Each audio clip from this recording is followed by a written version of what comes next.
We live in a world of birds. Wherever we are, they are too. And of all nature's creatures, they're the only ones that share their lives with all of us. There you go. It's a connection that really could last a lifetime. Because no matter where you go, there are birds about, even in the most urban of settings. You see this bird up in the sky? I'm Willem Lang, and today I'm going to take you on a journey to places familiar and lands exotic.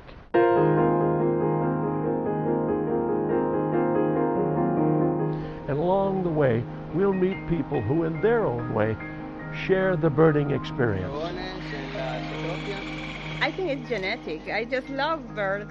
One of the things that is easy to show to another people, because everywhere when you be, there will be a bird. 2, 3. Wow, beautiful.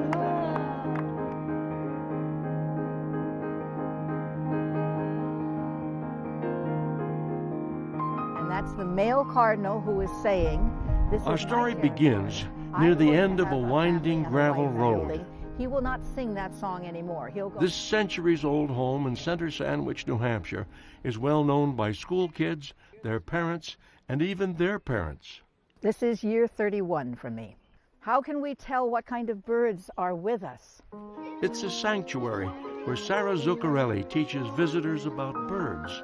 Because of the sounds, exactly, the songs, that's true. The natural world is a miracle a mile a minute.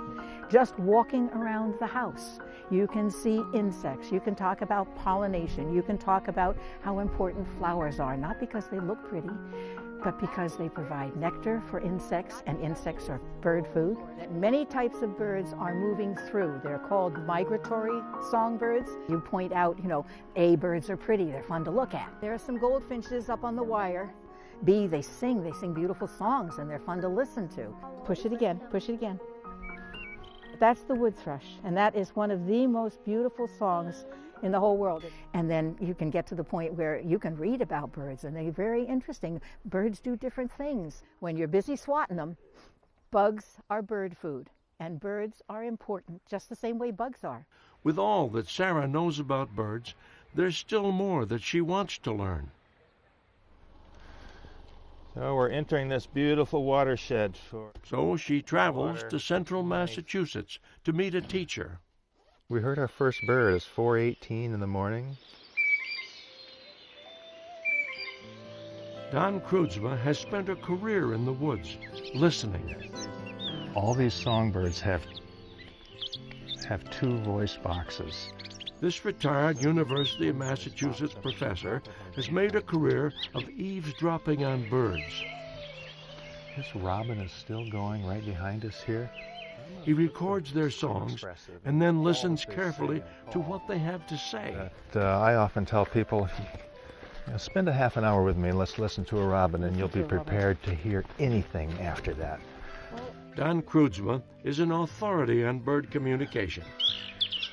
What is so extraordinary about the catbird is that they improvise. He has perhaps 300, 400 different little squeaks.